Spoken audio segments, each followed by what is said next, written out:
students, I am Dr. Nimi Singh. Today I bring you the next learning episode. In this episode, we will discuss about the examination of paint at the scene of crime and in the laboratory. We will then wind up this lecture with a conclusion. Dear students, we studied about paint, their chemical composition, classification. You also got to know about the class and the individual characteristics of the paint. In addition to it, you were also acquainted with the importance of paint in various cases and how paint evidences are collected, preserved and handled at the scene of crime. So, let us have a look at the modules which we will be learning today.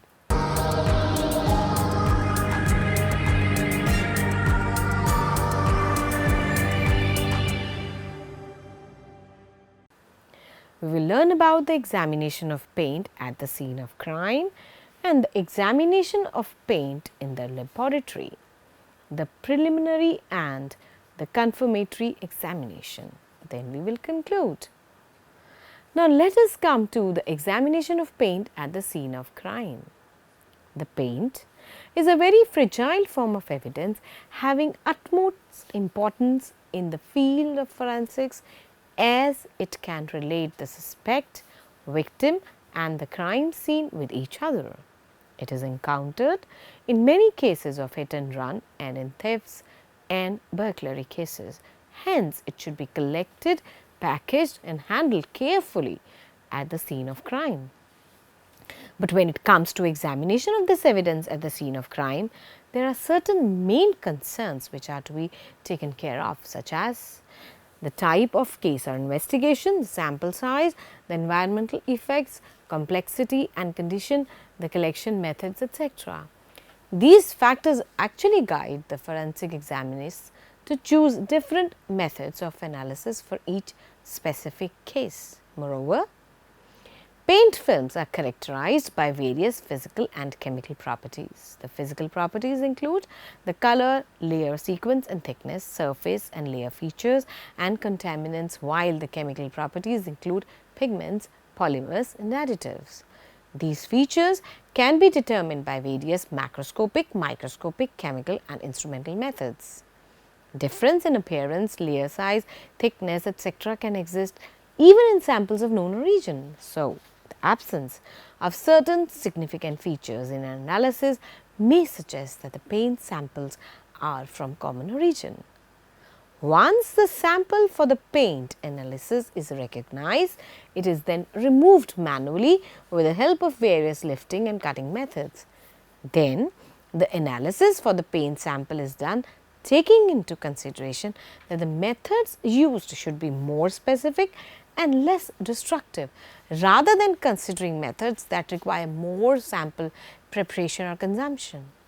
These analytical techniques include pyrolysis, gas chromatography, scanning electron microscopy, energy dispersive X-ray analysis, X-ray fluorescence and X-ray diffraction. But one thing has to be kept in mind, that before we proceed in for chemical or instrumental analysis of paint chips and smears, physical or preliminary examination is very necessary. As far as the examination of paints are concerned at the scene of crime, it being a fragile evidence is collected and packaged carefully and the color is noted. The number of layers can also be determined, but only to some extent. The main examination is carried out in the laboratory only.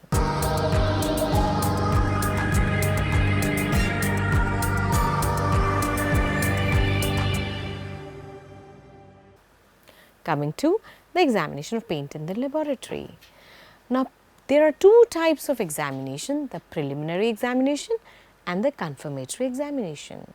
With the help of paint analysis, it is easier to identify the possible make, model and year of manufacture of motor vehicles from the paint which is collected at the scene of crime or accident. It is also possible to differentiate motor vehicle repaint from the original equipment manufactured. Once the evidence is recognized, try to remove it manually before tape lifts to collect evidence. It is collected with tape lifts very carefully being aware of the difficulty encountered while manipulating the paint samples bearing adhesive residues. If the contact between any two coated surfaces is indicated, then there is a possibility of cross transfers. As a result, it is made sure that the samples from both the surfaces need to be collected. Paint flakes can be removed by a number of methods like lifting loosely attached flakes, cutting samples of the entire paint layer structure using a clean knife or blade, dislodging by gentle impacting the opposite side of the painted surface, etc. Once these formalities are complete, then for paint analysis, the sample size, condition and layer structure complexities is to be considered while deciding as to which technique is to be used.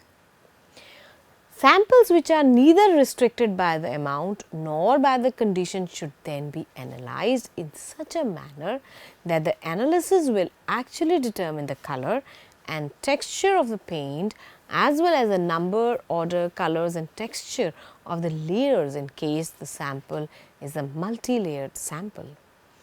After successful collection of the paint evidence and proper packing, it is then sent to the laboratory with the purpose of examination. So, analysis or examination of paint sample can be carried out in two ways: the preliminary examination and the confirmatory examination.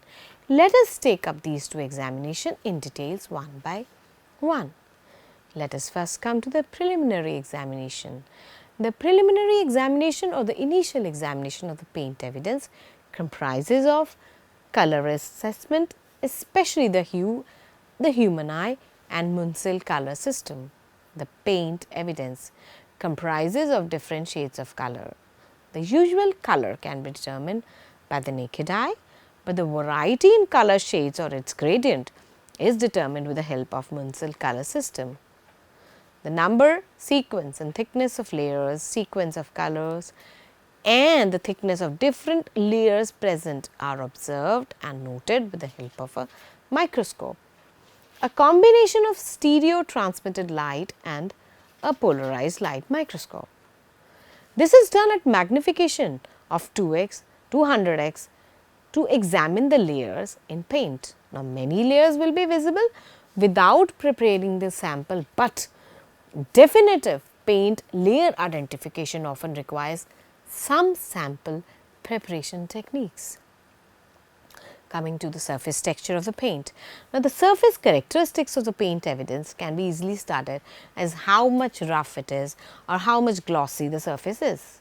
This parameter can also be studied with the help of a microscope, which is again a combination of stereo, transmitted light and polarized light microscope.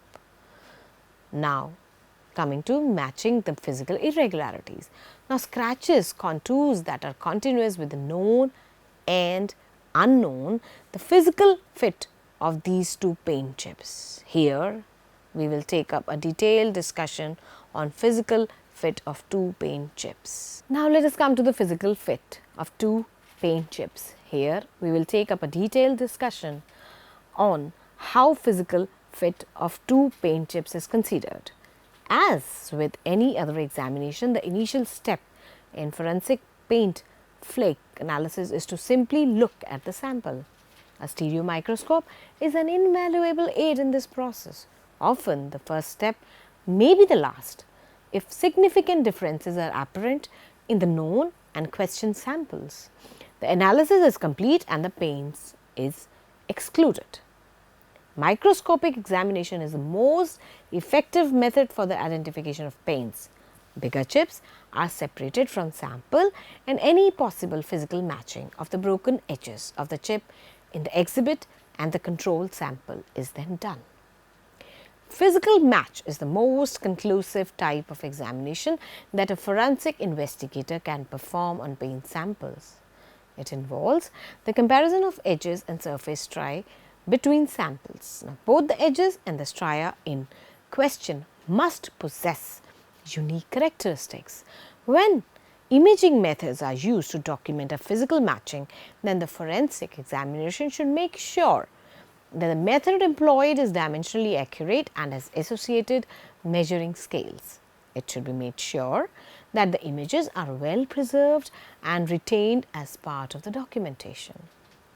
It can be said that physical matching is the most effective method for identification. Samples are first examined under a good stereoscopic microscope and other overall similarities are then noted. Bigger chips are separated from the sample. Occasional physical match between two such samples prove beyond doubt that both the samples have a common origin. Let us see how matching of layers are carried out. Automobile paint chips mostly contain several layers. The edge of a chip may cut with a laser blade or in a microtome and mounted vertically with the cut edge upside in a plasticine or similar mount. Sequence of color and thickness of different layers present are then observed and noted. Brittle paint chips may be mounted on a paraffin block and then sectioned with a microtome for comparison. Layers from two paint chips may be compared in a comparison microscope. Exact matching of layers in a multi-layered chips establishes their identity. Important points to be kept in mind while carrying the matching of paint chips should be: in very small paint chips, cutting of the edge may not be possible. So, in such a case, the paint chips may be mounted directly or layers should be studded. The old repainted vehicle may have difference in layers in different parts of the same vehicle. Therefore, non-matching of layers does not always eliminate the possibility of two paint chips being originated from the same vehicle if they are found to be similar in other confirmatory tests. The brittle paint chips are sectioned with the help of microtome for the purpose of comparison under comparison microscope. Let us understand now in brief how a microtome works. The paint layer structure can be seen by cutting through the sample with a scalpel blade at an angle. This technique increases the visible area of the sample. So, the structure of the layers and any irregularities and inhomogeneities are typically easier to see after this sectioning. After this sectioning, very thin sections of the paint can be accomplished with a steady hand and a fresh scalpel blade, a device called a microtome. A microtome is a mini device that holds a sample in place, while a heavy and a very sharp glass or diamond edged knife slices off sections a few tenths of microns thick. Cross sections of the paint samples, either embedded in a material for support or thick section preparations, provide information about the layers, their thicknesses and the colors in addition to the size and the distribution of pigments. Embedded preparations work well because the sample is easily handled and can be subjected to many analytical techniques with a minimum of additional preparation. After the preliminary examination of paint evidence, we will now be studying about the confirmatory examination. The confirmatory examination comprises of certain chemical and analytical techniques. That is the microchemical test, the differential solubility and TLC, the TLC analysis, infrared spectroscopy, mass spectroscopy, Raman spectroscopy, polarized light microscopy, gas chromatography, pyrolysis gas chromatography, X-ray diffraction, scanning electron microscopy, energy dispersive X-ray analysis. Let us now discuss each of them. Come to the microchemical test first. These tests are used to discriminate between paint films of different pigment and binder composition which are already similar in visual and microscopic views or appearance. These are based on pigment and binder color reactions with oxidizing, dehydrating or reducing agents. These tests should be applied to both question and known samples concurrently. The effect of these tests has to be recorded immediately. Reactions such as softening, swelling, curling, color changes are some features which are to be noted properly. Entire layers may dissolve or disaggregate, pigment filters may bubble or fizz or flake apart, called flocculation. apparent color change may be seen in some layers. These triads are not clear-cut results that are easily quantified. These results are then primarily used for preliminary classification and comparison. These tests may be carried out in Prochlin spot plate. About 2 square millimeter or 3 mg of the sample is to be put in each of the well. Then the following reagents are added: concentrated sulfuric acid, that is H2SO4, concentrated nitric acid, HNO3, concentrated hydrochloric acid, HCl and sodium hydroxide, NaOH, that is acetone, diphenyl amine reagent. Change in color or bleeding of the color, solubility, effervescence of the gases, scaling out of the layers, and any other such peculiar behavior has to be actually carefully noted. These tests have been used to discriminate between paint layers of different pigments and binder composition that are otherwise visually similar. The basis of these tests is that the different layers of paint have a different chemical composition and will therefore react differently with oxidizing, dehydrating or reducing agents. Now, the problem with these tests is that they are destructive and should be applied to known samples first in order to know its efficiency.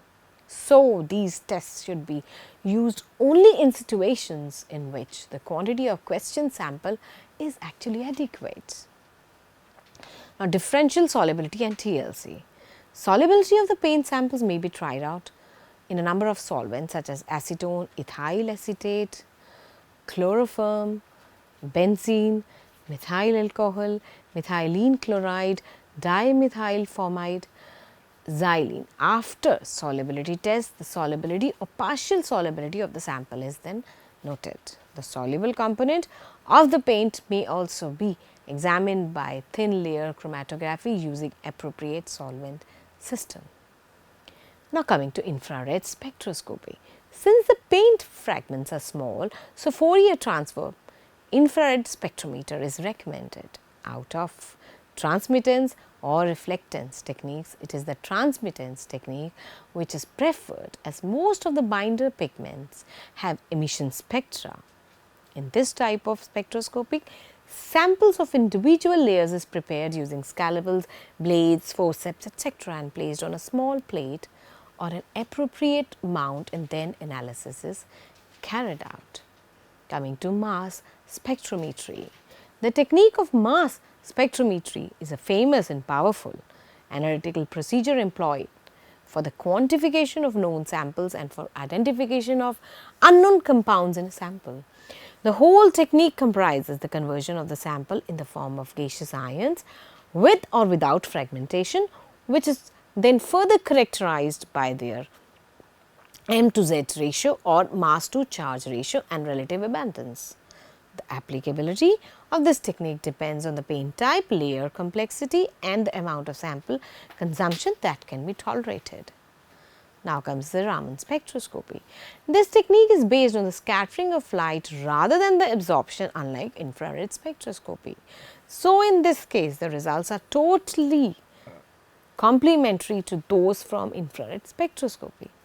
Some paint samples may give rise to both infrared absorption bands and Raman bands, but their intensities will be different in both the techniques. Now, coming to polarized light microscopy. This technique is used for examination of layer structure and also for the comparison and identification of the particles which are present in a paint film, including pigments, additives, contaminants, etc.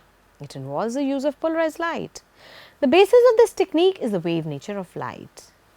Polarized light microscopy is based on the fact of the polarizing light. In polarized microscope, there are two filters. One is a polarizer while the other is the analyzer.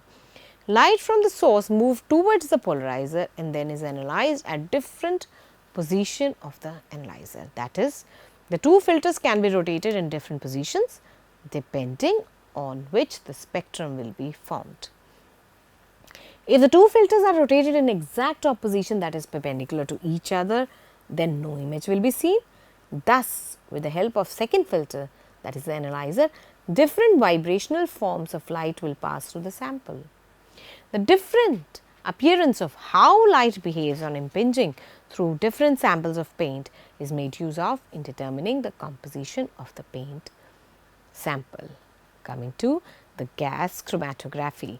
Now, chromatography is a laboratory technique which is used for the preparation of mixtures. In this technique, the mixture is dissolved in a liquid known as mobile phase, where it is carried through a structure holding another substance known as the stationary phase. The different components present in the mixture travel with different speeds, making them to separate into their individual components. In the gas chromatographic technique, the carrier gas is chosen as the mobile phase, whereas the inert gas is opted, such as helium or unreactive gas. It can be any unreactive gas, for example, nitrogen. The stationary phase is the microscopic layer of liquid or a polymer, but on an inert solid support inside a piece of glass or metal tube called a column. The instrument used for such a technique is called gas chromatograph. Coming to pyrolysis, gas chromatography. This is a destructive method of chemical analysis in which the question paint sample is heated to decomposition to smaller molecules, which are then separated by gas chromatography and detected using mass spectrometry. Here, pyrolysis means thermal decomposition of materials in inert gases or vacuum. The sample is put in direct contact with either a platinum wire or placed in a quartz tube and heated rapidly at 600 degrees centigrades to 1000 degrees centigrades. Large molecules then break at their weakest point and produce smaller or more volatile fragments, which are then analyzed using mass spectrometry. The patterns of peaks in the known and question sample chromatograms, also called pyrograms, are compared, and the peaks must coincide for the identification to be determined. The resulting reconstructed total ion chromatogram may help to identify additives, organic pigments and impurities in addition to the binder components. Coming to X-ray fluorescence and X-ray diffraction techniques. These are both non-destructive techniques. Because of the penetration depth of the primary X-rays, the X-ray fluorescence analysis yields elemental data from several layers of multi-layered paint fragments simultaneously. This analysis can be used qualitatively as variations in layer thicknesses cause variations in X-ray ratios of elements present. X-ray diffraction technique is used for the identification of the crystal form of pigments and is not soluble for organic pigments. This technique is based on the emission of characteristic X-rays after excitation of the sample by an X-ray source. Coming to the scanning electron microscopic energy dispersive X-ray analysis. This technique is used to characterize the morphology and elemental composition of paint samples. In this process, an electron beam impinges over a selected area of the sample, producing emission of various signals including X-rays, backscattered electrons or secondary electrons. The emitted X-rays produce information regarding the presence of specific elements, while electron signals produce compositional and topographical visualization.